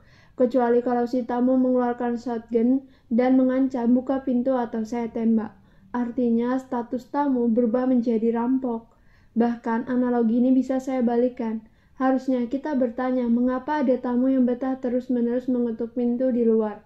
Jangan-jangan karena dia melihat dari luar bahwa si tuan rumah senyum-senyum dan memberi kedipan yang memberi harapan. Lagi-lagi salah tuan rumah, kan? Dan alpha girl seharusnya gengsi untuk melabrak orang ketiga. Not worth her time and energy. Si orang ketiga tidak layak mendapatkan waktu dan tenaga sang alpha girl. Yang kali pertama dilabrak oleh seorang alpha girl seharusnya adalah pacarnya sendiri yang selingkuh. Pacarnya lah yang melanggar komitmen bersama. Jika si pacar bahkan tidak berani mengakui kesalahan diri dan berani menyalahkan si orang ketiga, seharusnya ini merupakan petunjuk bagi alpha girl bahwa dia mencari seorang pengecut. Mungkin memang saatnya mengganti pacar dengan cowok yang lebih kesatria. Mengapa sikap menyalahkan orang ketiga begitu kuat berada di masyarakat kita? Ada dua kemungkinan penjelasan. Cinta yang membuat seseorang menjadi tidak objektif. Ketika cewek masih mencintai seorang cowok, ia memiliki ilusi bahwa pasangannya adalah sosok yang sempurna. Dengan ilusi seperti itu, seorang cowok yang sempurna tidak mungkin berbuat salah. Maka jika dia selingkuh, pasti itu salah orang ketiga. Cewek jalang itu yang membuat cowok saya yang setia jadi selingkuh. Cowok saya juga korban dalam situasi ini. Inilah yang terjadi ketika cinta membuat kita tidak bisa melihat pasangan kita dengan objektif. Padahal pasangan kita adalah manusia biasa yang bisa saja melakukan kesalahan. Seorang alpha girl mampu melihat pacarnya secara objektif. Kalau pacarnya memang selingkuh, ya memang salah pacarnya. Tidak perlu menganggap pacarnya adalah manusia sempurna dan karenanya harus menyalahkan orang luar. Faktor mindset yang cepat menyalahkan orang luar. Tidak hanya urusan selingkuh. Kalau kita mau membaca berita nasional sehari-hari, maka kita akan menemukan kambing hitam untuk disalahkan tanpa introspeksi diri sendiri. Coba lihat, entah itu masalah ekonomi, politik, pendidikan, dari soal harga cabai keriting sampai masalah sosial yang bikin rambut keriting. Kita siap menyalahkan pihak lain. Konspirasi Amerika, Zionis, Iluminasi, jin, alien, penghuni paralel universe, pohon beringin tetangga, dan lain-lain. Pokoknya pasti salah pihak luar. Demikian juga dengan perselingkuhan. Alpha girl yang memiliki self-respect tidak akan membiarkan cinta membutakannya. Pacar adalah manusia yang bisa melakukan kesalahan. Dan yang pasti tidak ada orang ketiga yang bisa memaksa pacarnya untuk selingkuh. Ada sejuta orang ketiga, sekalipun jika pacarnya memilih untuk setia kepadanya, tidak akan terjadi perselingkuhan itu. Bagaimana jika alpha girl yang menjadi orang ketiga? Apakah seorang alpha girl yang mempunyai self-respect akan mau jadi selingkuhan cowok lain yang sudah punya pacar? Apakah tidak ada cowok bermutu lain di luar sana sehingga dia harus merebut pacar orang lain? Walaupun orang ketiga memang tidak salah, seorang alpha girl seharusnya mempunyai harga diri untuk tidak masuk ke dalam situasi itu. Dan seorang alpha girl tahu bahwa merebut pacar lain adalah no-win situation, situasi yang hanya merugikan dan sama sekali tidak ada untungnya. Seandainya dia sukses merebut pacar orang, ingat bahwa yang dia dapatkan adalah seorang cowok yang terbukti mengkhianati pacarnya sendiri. Suatu hari cowok pun bisa melakukan hal yang sama kepadanya. Ketika alpha girl patah hati, bagaimana jika sebuah hubungan asmara kandas, apapun alasannya? Di dalam artikel The 5 Stages of Grieving the End of Relationship oleh Jennifer Kronberg, disebutkan ada 5 tahap yang dilalui seseorang yang sedang berduka atau grieving karena berakhirnya sebuah hubungan. Tahap pertama, penyangkalan atau denial. Di sini hati kita masih belum bisa menerima kenyataan bahwa hubungan sudah berakhir. Kita masih menyimpan fantasi bahwa hubungan kita belum benar-benar berakhir atau masih ada secerca harapan untuk memulihkan hubungan tersebut. Di tahap ini, cewek rentan tergoda mengirim pesan teks kangen kepada mantan. Tahap yang kedua, marah atau anger. Sesudah penyangkalan tibalah tahap kemarahan. Kemarahan ini bisa muncul dalam berbagai manifestasi. Marah kepada si mantan. Kenapa ya kamu bisa sejahat ini? Apa salahku? Marah kepada orang-orang lain yang tak bersalah.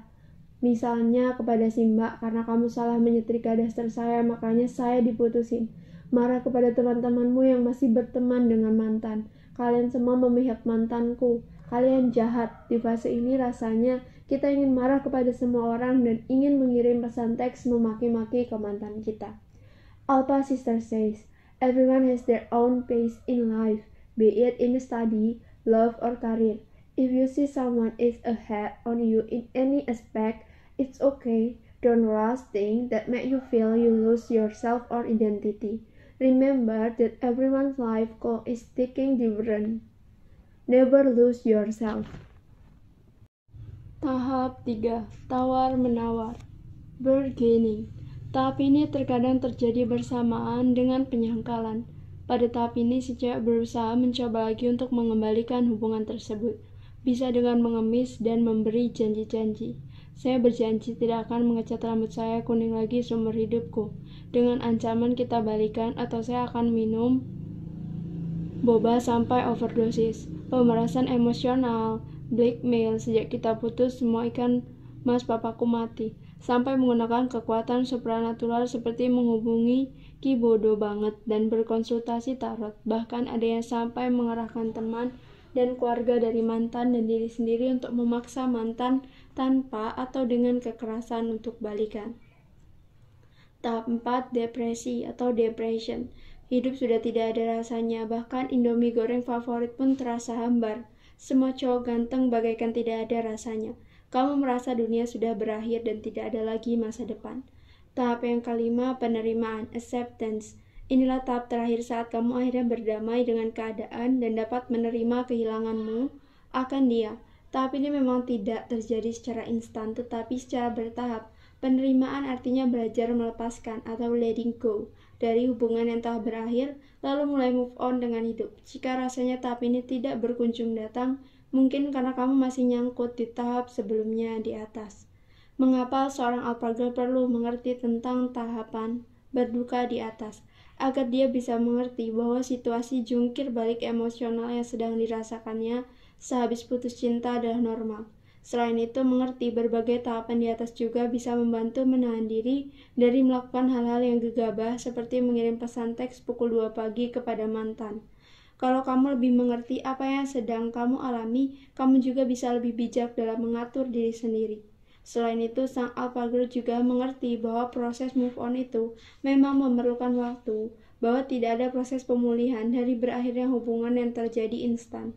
Walaupun memakan waktu, percayalah bahwa pada akhirnya kamu akan baik-baik saja.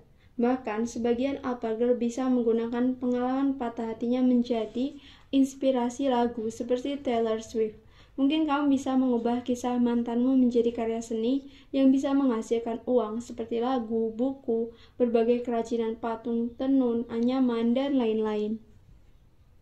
Alpha Sister says, tidak apa-apa untuk patah hati karena akan membentuk hatimu menjadi lebih kuat.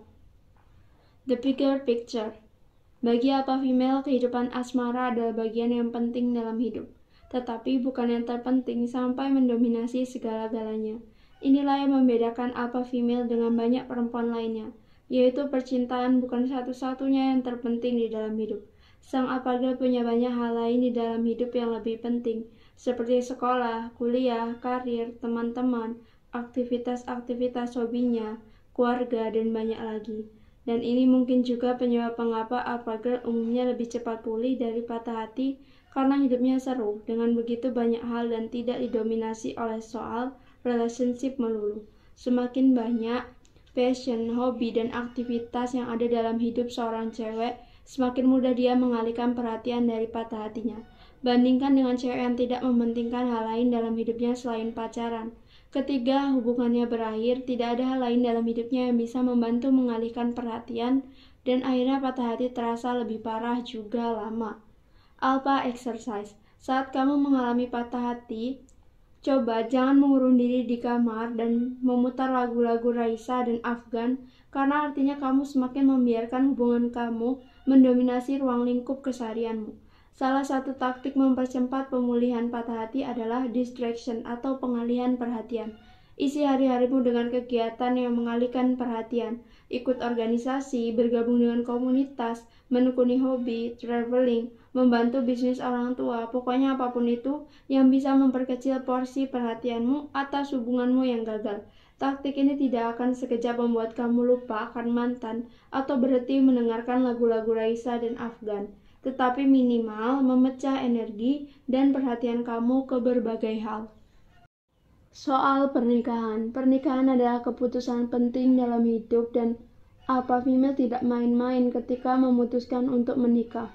Bagi seorang alpha female, pertanyaan terpenting yang harus dijawab sebelum menikah bukanlah resepsi di mana baju adat apa, berapa jumlah undangan, mengundang Katy Perry atau Taylor Swift, memberi souvenir tamu apa, atau pengantin datang ke gedung resepsi dengan Alphard, kereta kencana, atau tank. Pertanyaan terpenting bagi seorang alpha female adalah, mengapa saya menikah? Dan jawabannya harus jujur dari lubuk hati terdalam.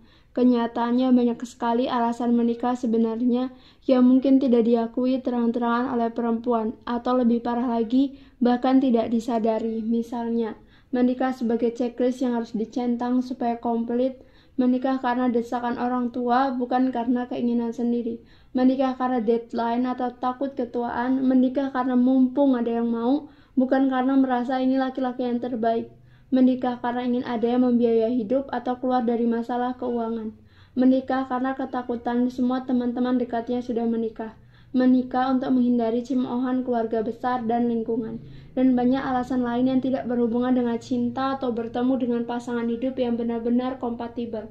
Kalau dilihat, banyak alasan menikah yang bisa dikelompokkan menjadi dua, menikah karena takut akan sesuatu, dan menikah sebagai solusi masalah pribadi. Kedua kelompok alasan ini memiliki kemiripan, yaitu memasuki institusi pernikahan bukan karena sungguh-sungguh siap dan ingin menikah, tetapi karena menghindari atau ingin menyelesaikan masalah lain. Ketakutan akan kehabisan stok cowok sehingga ingin buru-buru menikah tampaknya adalah sebuah fenomena yang universal. Sheryl Sandberg, Chief Operation Officer dari Facebook, menceritakan di dalam autobiografinya LinkedIn bagaimana dia pun ditakut-takuti untuk segera menikah dengan pacar sesudah lulus kuliah karena khawatir persediaan laki-laki akan semakin terbatas jika semakin lama menunda pernikahan yang tergesa-gesa, dan untuk alasan yang keliru itu pun tidak bertahan lama. Sheryl Sandberg bercerai bahkan sebelum berusia 25 tahun. Sandberg berkata bahwa tidak benar persediaan laki-laki yang berkualitas akan habis. 10 tahun kemudian ia pun menemukan laki-laki yang luar biasa yang akhirnya menjadi suaminya.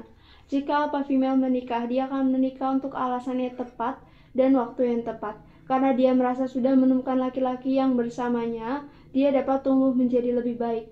Alpha Female akan menikah ketika pangeran pujaannya melamarnya di waktu yang tepat, ketika mereka berdua sudah siap secara mental dan finansial. Alpha Sister says, don't ever make decision based on fear. Make decision based on hope and possibility. Menikah untuk menyenangkan orang lain adalah salah satu alasan yang banyak terjadi di Indonesia. Menyenangkan orang lain bisa untuk menyenangkan pasangan yang paling dilematis untuk menyenangkan orang tua. Alasan ini memang sekilas terkesan sebagai alasan yang mulia, karena memikirkan orang lain dan bukan diri sendiri. Dengan sedikit menggali, kita bisa melihat kesalahan berbahaya dari alasan menikah yang satu ini.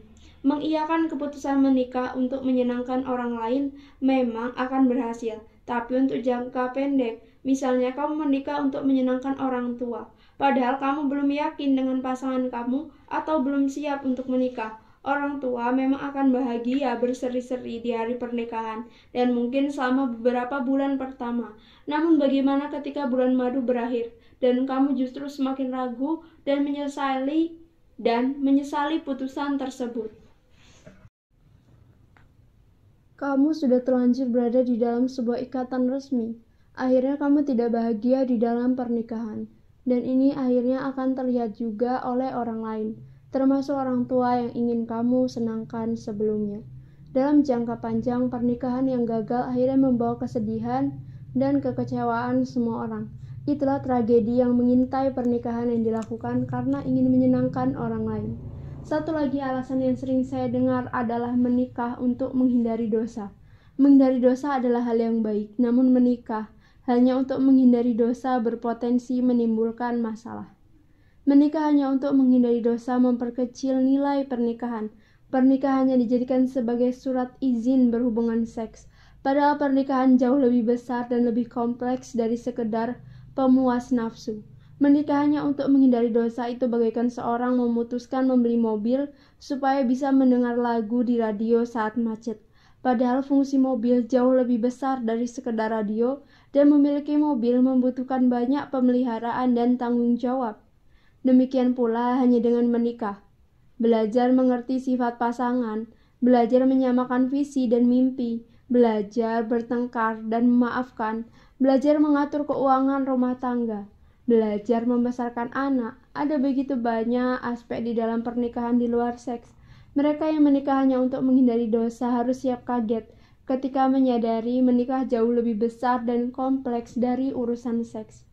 Human adapt even to marital sex. Manusia akan beradaptasi atau terbiasa terhadap apapun, termasuk urusan seks dalam pernikahan. Masalahnya kita seringkali mempunyai fantasi tidak realistis tentang seks di dalam pernikahan nanti. Seolah-olah setiap malam terasa bagai malam pertama, dengan panggung gembira di kamar yang selalu diakhiri dengan pesta kembang api. Nah, walaupun di saat-saat awal seks di pernikahan mungkin terasa begitu membahagiakan, sering berjalannya waktu kita akan terbiasa, beradaptasi, dan seks sudah tidak ada kembang apinya lagi. Jika kamu menikah hanya untuk membenarkan seks saja, maka siap-siap dalam waktu beberapa lama kamu bisa kecewa ketika seks menjadi rutinitas. Sekali lagi, menghindari dosa adalah niat yang baik, tetapi tidak cukup sebagai satu-satunya alasan untuk menikah. Alpha Girl menghargai seks pernikahan sebagai hal yang indah dan mulia, tetapi tidak menjadikan itu sebagai satu-satunya alasan memasuki ikatan pernikahan. Alpha Sister says, keluarga kami adalah keluarga besar, keturunan Arab. Biasanya perempuan dinikahkan sejak usia sangat muda, bahkan saat masih usia belasan. Namun orang tua kami justru lebih suka melihat anak perempuannya bersekolah. Saya ingat dulu ayah saya walaupun lelah setiap pulang bekerja, masih menyempatkan membantu saya mengerjakan pekerjaan sekolah. Nanti kalau ada anak, semuanya akan beres. Mungkin pembaca pernah mendengar argumen seperti ini. Jangan khawatir kalau menikah tidak terlalu cinta-cinta amat atau tidak ideal. Nanti kalau ada anak juga, semua itu jadi beres sendiri. Bahwa kehadiran anak dapat membuat hubungan suami istri menjadi lebih baik. Itu memang terjadi, walau tidak selalu. Nyatanya banyak suami dan istri yang berselingkuh saat sudah memiliki anak. Masalahnya di sini adalah gambling atau pertaruhan yang melibatkan seorang anak yang tidak tahu apa-apa. Seandainya kebetulan kelahiran si anak memang membawa perbaikan di dalam pernikahan, itu beruntung. Bagaimana jika ternyata tidak membantu atau bahkan memperburuk pernikahan yang memang fondasinya tidak mantap? Masalah menjadi bertambah, tidak hanya pernikahan yang labil, tetapi sekarang juga ada faktor anak. Rasanya tidak adil untuk mengharapkan kelahiran anak sebagai solusi untuk keputusan menikah yang ceroboh. Anak yang tidak tahu apa-apa ini dilahirkan dengan beban harus membereskan masalah orang tuanya. Ini egois sekali dan membawa jiwa baru ke dunia secara tidak bertanggung jawab. Alpha Girl akan menikah untuk alasan yang tepat dan tidak akan melemparkan tanggung jawab orang dewasa kepada anak yang tidak tahu apa-apa. Soal cewek matre, menikahi laki-laki mapan atau laki-laki yang belum mapan, yang penting cinta. Bagaimana alpha female dalam mempertimbangkan faktor kemapanan calon suami? Pertama-tama, the hard truth. Cinta tanpa uang di dalam pernikahan itu bullshit. Saya ulangi ya, walau pahit, cinta perlu uang. Memilih menikah hanya bermodalkan cinta saja adalah naif dan mengundang masalah. Penyebab perceraian tertinggi menurut data tahun 2010 Dirjen Bismas Islam Kementerian Agama adalah faktor ekonomi. Bahkan 70% kasus perceraian diajukan penggugat oleh istri dengan alasan suami tidak bisa memenuhi kebutuhan ekonomi keluarga.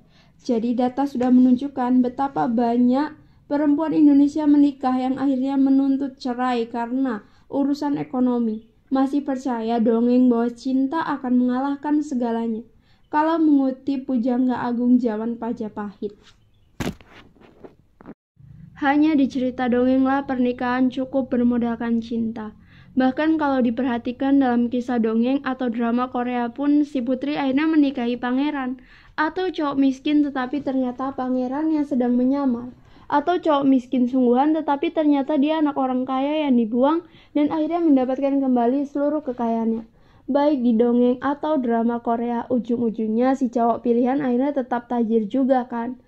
Nah, sekedar untuk fun saja, bahkan secara ilmu biologi ada pembenaran mengapa perempuan harus sedikit matre dalam menentukan calon suami.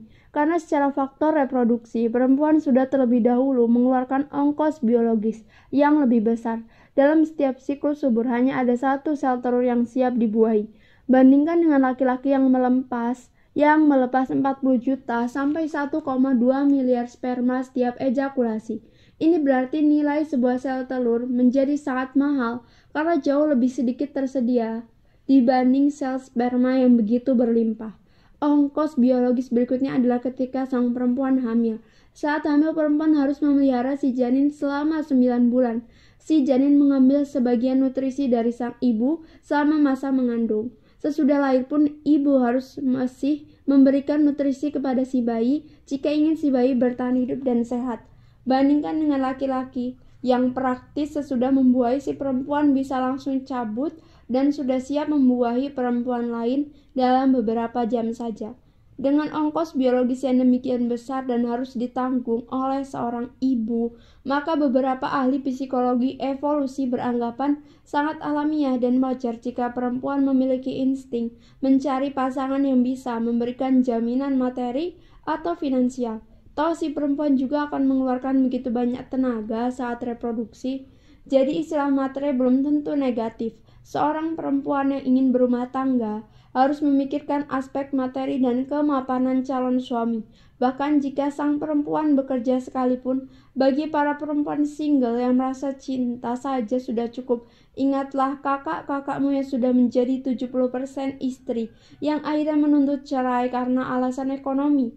Alpha Girl tidak ikut-ikutan naif dan menyadari bahwa faktor kemapanan tidak bisa diremehkan. Tentunya tuntutan kemapanan itu berbeda-beda, ada yang cukup masuk akal dan ada yang berlebihan.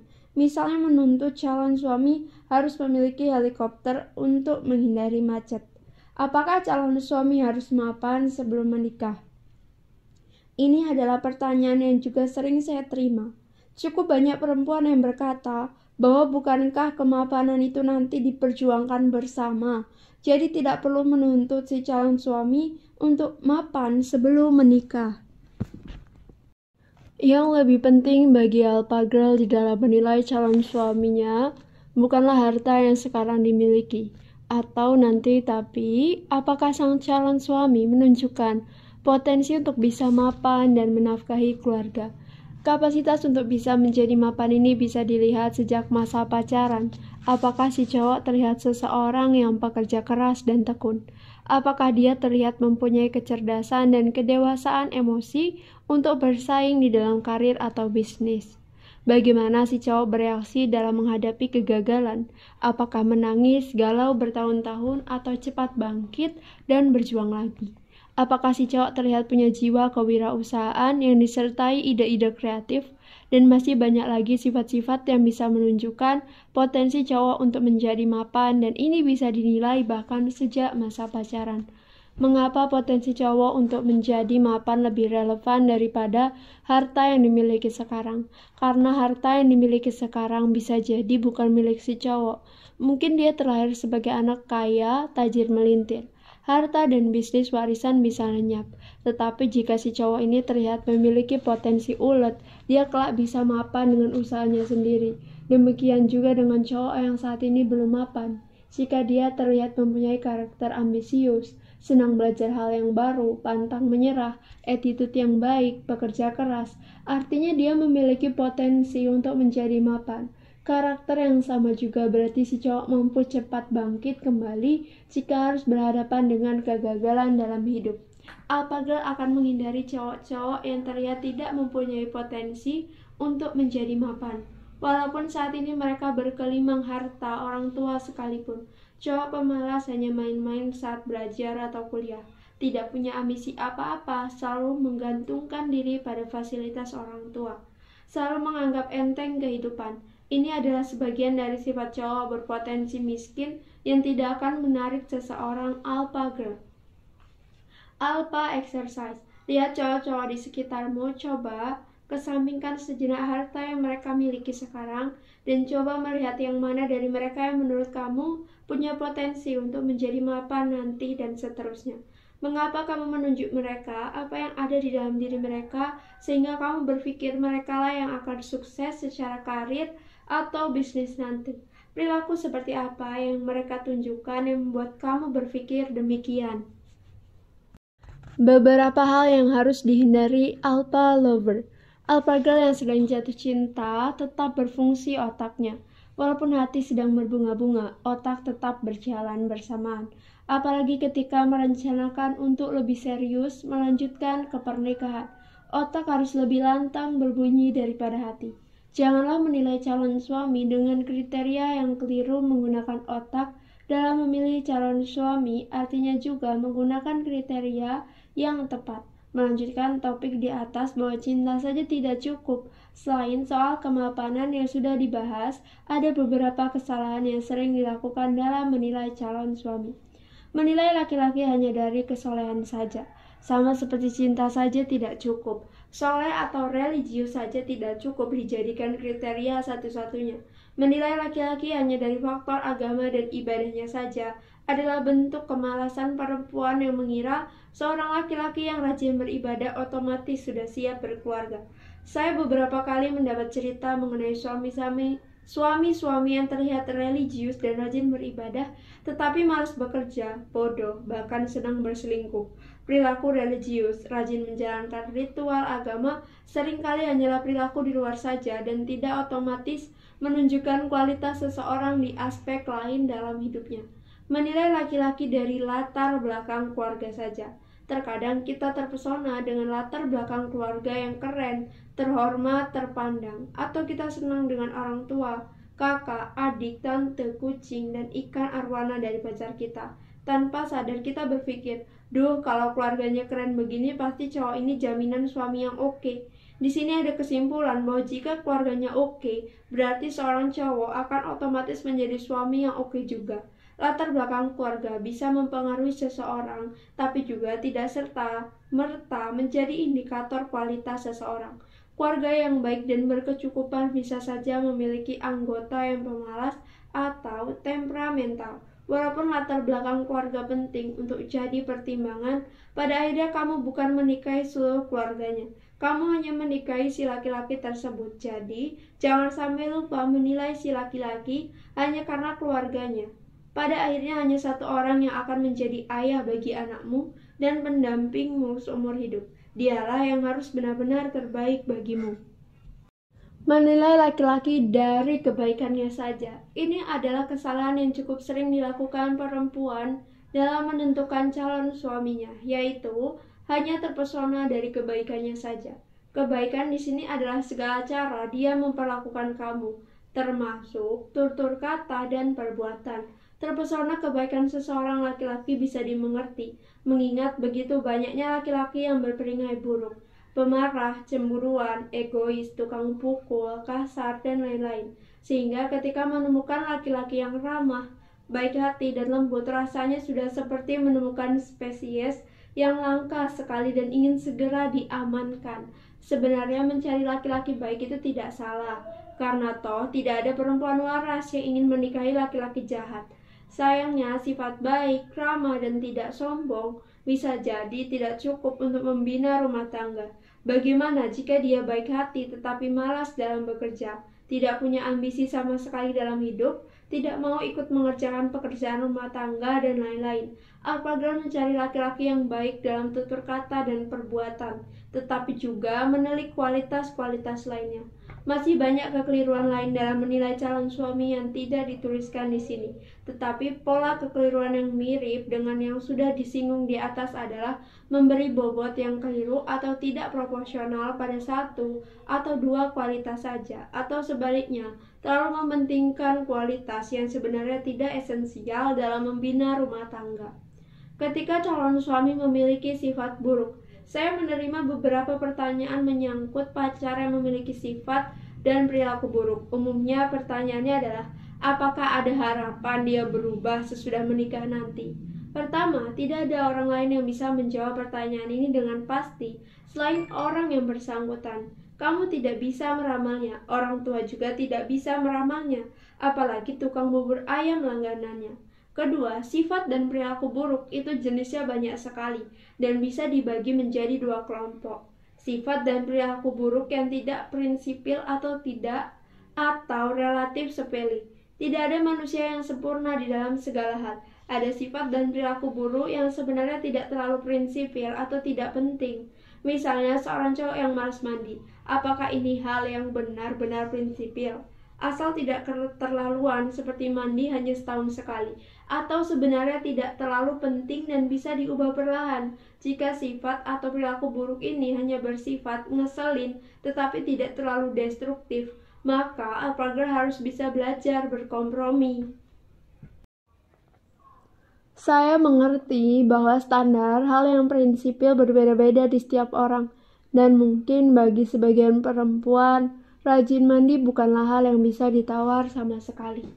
Sifat dan perilaku buruk yang prinsipil atau destruktif, misalnya sangat emosional atau temperamental, jika marah memukul tembok, membenturkan kepala ke tembok, sampai merusak mainan Lego anak tetangga, atau belanja batu aki berlebihan, atau dia punya rasa insecurity yang parah, apalagi jika pasangannya lebih sukses dari dia, atau kebiasaan menggunakan narkoba, korupsi, menyiksa binatang, dan perilaku mengkhawatirkan lainnya.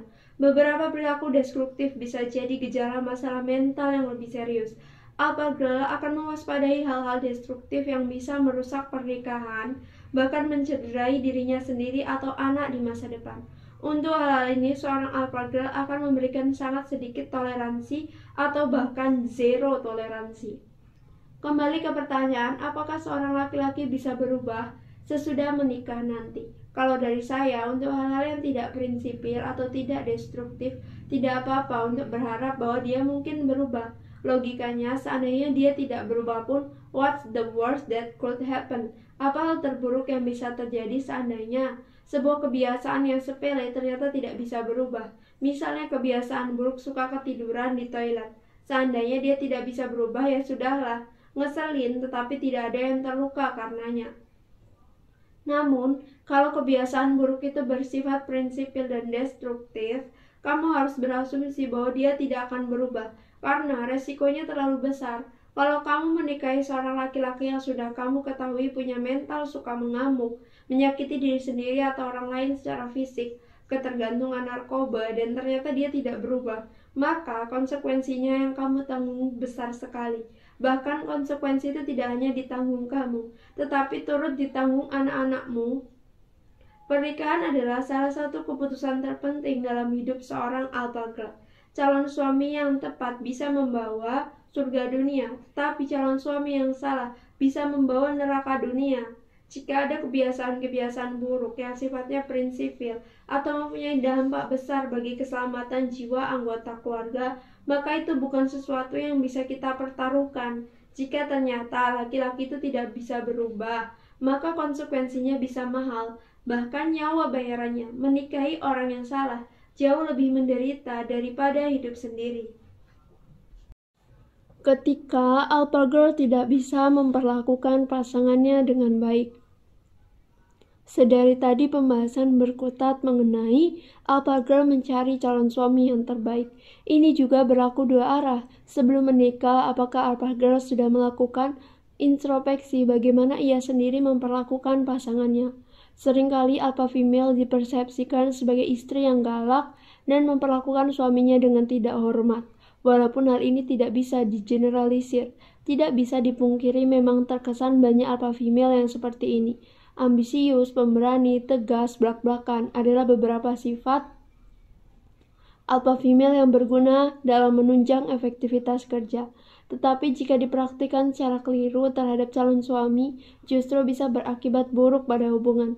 Saya pernah membaca bahwa rahasia suami dan istri yang harmonis sebenarnya bisa disederhanakan menjadi dua kata, love dan respect. Istri harus mendapatkan dan merasakan love, sementara suami mendapatkan dan merasakan respect. Hal ini tidak berarti seolah-olah istri tidak perlu mendapatkan respect dan suami tidak perlu mendapatkan cinta, tetapi bahwa kedua gender memiliki prioritas yang berbeda.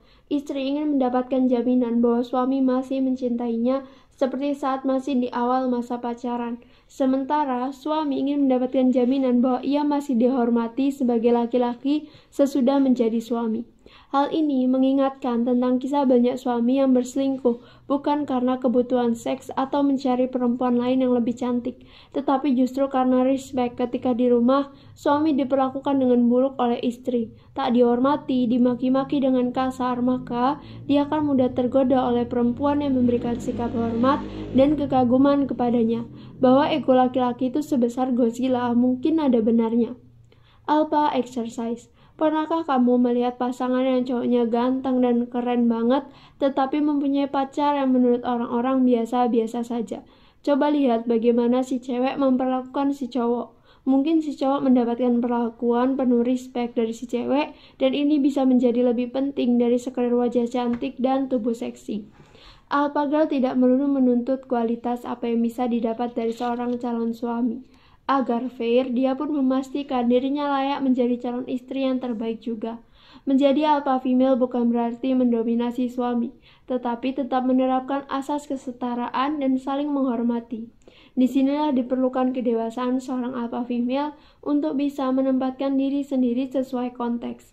Gaya komunikasi dalam hubungan dengan pasangan tidak bisa disamakan dengan gaya berkomunikasi dengan kolega atau bawahan. Memperlakukan pasangan dengan baik bukan pertanda kelemahan, tetapi tanda menghormati dan menghargai. Dan dengan perilaku menghormati dan menghargai, barulah kita layak meminta dihormati dan dihargai juga oleh pasangan kita. Alpha Learning. Alpha Girl memulai hubungan pacaran karena bertemu orang yang tepat dan memang menginginkannya, bukan karena tekanan dari teman-teman atau masalah gengsi dipanggil jomblo. Prioritas. Jika Alpha Girl adalah seorang pelajar, maka belajar yang baik menjadi prioritasnya. Pacaran tidak boleh mengganggu prioritas utama. Jika Alpha Girl tidak didekati cowok karena kualitas dan prestasinya mengintimidasi cowok tidak berkualitas, itu bukan masalah. Namun, jika Alpha Girl tidak didekati cowok karena punya perangai dan kepribadian yang buruk, maka ia akan introspeksi dan mencoba memperbaiki diri. Alpha Girl tidak mendekati cowok tetapi mendekatkan diri ke cowok. Ketahui perbedaannya. Cowok seperti apa yang cocok dengan Alpha Girl? Semua jenis cowok bisa cocok dengan Alpha Girl, apapun tipenya, yang pasti harus punya sense of security yang kuat tentang dirinya sendiri. Cowok insecure kemungkinan tidak cocok dengan Alpha Girl yang ambisius dan berprestasi. Waspada cowok parasit. Alpha Girl tidak mentolerir cowok yang abusive, baik verbal maupun fisik. Sebaliknya, Alpha Girl juga berhati-hati agar dia tidak mengabuse cowoknya. Alpha Girl tidak membuat dan mengirimkan foto bugil, titik. Alpha Girl akan bijak menyikapi hubungan seks dan sadar akan segala konsekuensinya. Hubungan seks bukan pertanda kualitas hubungan yang meningkat atau menjamin kesetiaan cowok. Dalam kasus perselingkuhan, orang ketiga tidak pernah salah. Saat patah hati, Alpha Girl menyadari bahwa ada tahap-tahap yang harus dilalui sebelum ia bisa pulih dan karenanya butuh kesabaran dan tidak bertindak gegabah. Menikah untuk alasan yang tepat dan di waktu yang tepat. Alpha Girl menuntut calon suami yang berpotensi untuk menjadi mapan. Kenali sifat dan kebiasaan buruk calon suami. Jika ada yang prinsipil dan bisa merusak hubungan di kemudian hari, bahkan bisa mengancam jiwa, Alpha Girl tidak akan mengambil resiko dengan berharap siapa tahu dia nanti berubah. Ingat bahwa bagi laki-laki penting sekali untuk mendapatkan respect dari pasangan perempuannya. Baiklah, bagian kali ini telah usai. Terima kasih untuk teman-teman yang telah mendengarkan. Semoga mendapat banyak hal bermanfaat dari buku ini. Bagi teman-teman yang ingin memberi saran atau merekomendasikan buku untuk dibaca, bisa disampaikan melalui kolom komentar. Terima kasih. Sampai jumpa di audiobook selanjutnya. Wassalamualaikum warahmatullahi wabarakatuh.